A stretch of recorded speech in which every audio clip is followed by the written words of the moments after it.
Question 1. What is the primary purpose of Azure Management Groups? Option A.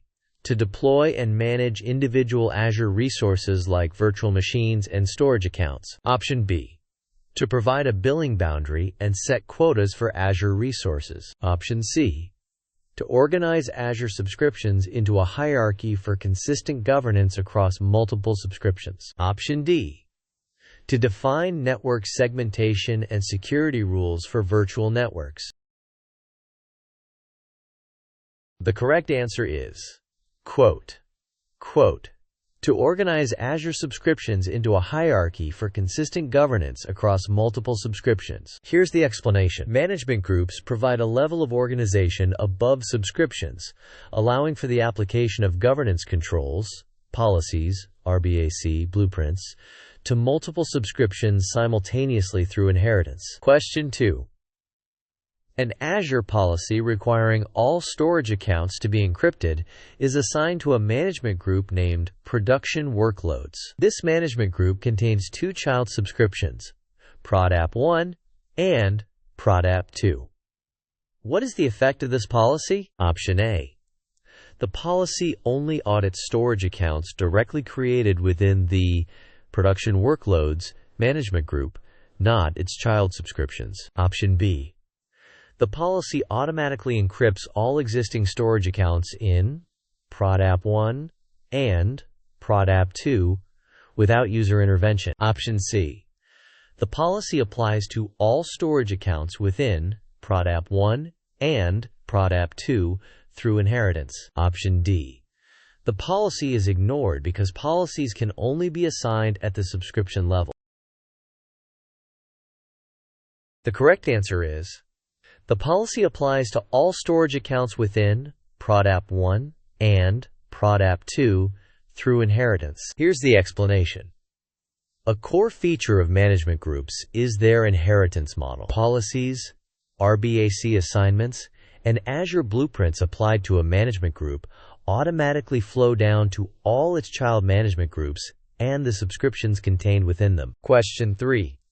What is the maximum depth of the management group hierarchy, excluding the root management group? Option A.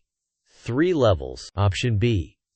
5 levels. Option C. 6 levels. Option D. 10 levels.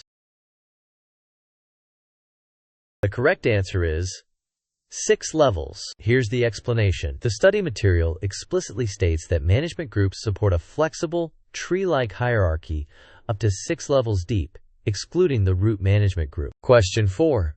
Which statement accurately describes the fundamental nature of a cloud resource group? Option A. It is a physical data center location where resources are deployed. Option B. It is a billing boundary that separates costs between different departments. Option C. It is a mandatory logical container for related resources that share a common lifecycle. Option D. It is a network segment that isolates resources from the Internet. The correct answer is, it is a mandatory logical container for related resources that share a common lifecycle. Here's the explanation.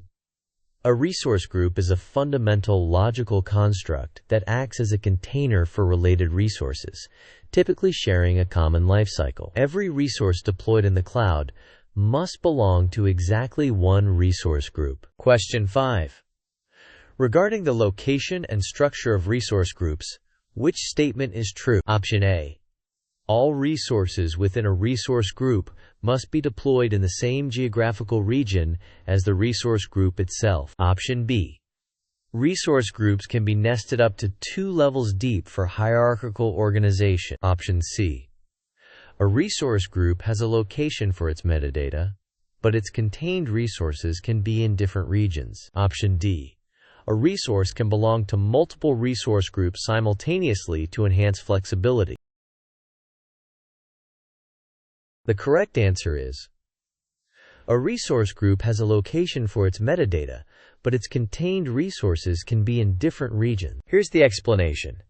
While a resource group itself has a location where its metadata is stored, the resources pipes within that group can be deployed in any time-supported region. Resource groups cannot be nested, and a resource belongs to exactly one resource group. Question 6. A cloud administrator wants to ensure that all virtual machines deployed within a specific resource group, e.g., production web servers (RG), adhere to a policy requiring specific VM sizes, and also wants to grant specific users, contributor, access only to these web servers. Which management concept is primarily leveraged by the resource group to achieve both of these goals? Option A, tags. Option B, virtual networks, VNets. Option C, management group. Option D, management boundary for RBAC and Azure policy.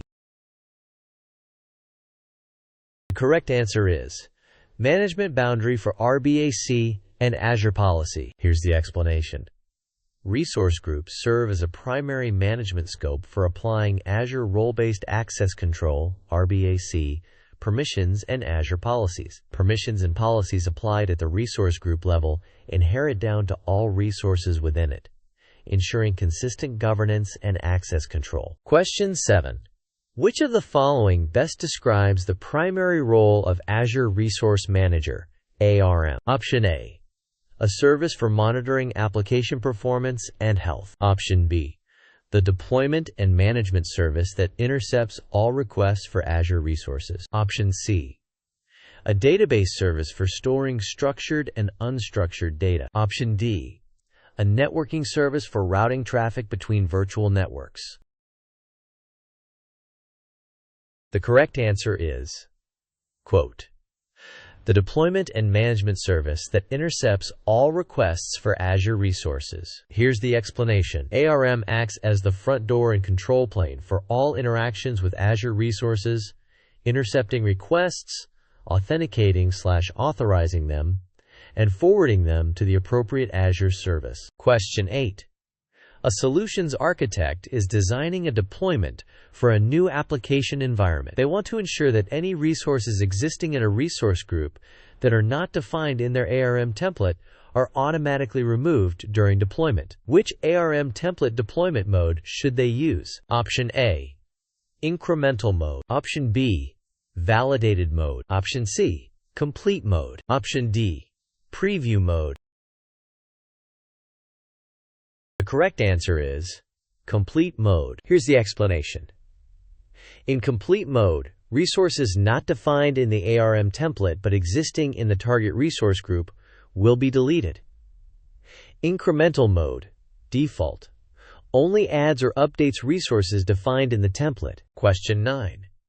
You need to manage access, policy, and compliance across multiple Azure subscriptions for your enterprise. Which Azure Resource Manager feature is specifically designed for this purpose? Option A, resource groups. Option B, resource providers. Option C, management groups. Option D, Azure policies applied only at the resource level. The correct answer is management groups. Here's the explanation. Management groups are hierarchical containers that help manage access, policy, and compliance across multiple subscriptions, providing a scope above subscriptions. Thanks for watching. Please subscribe to my channel.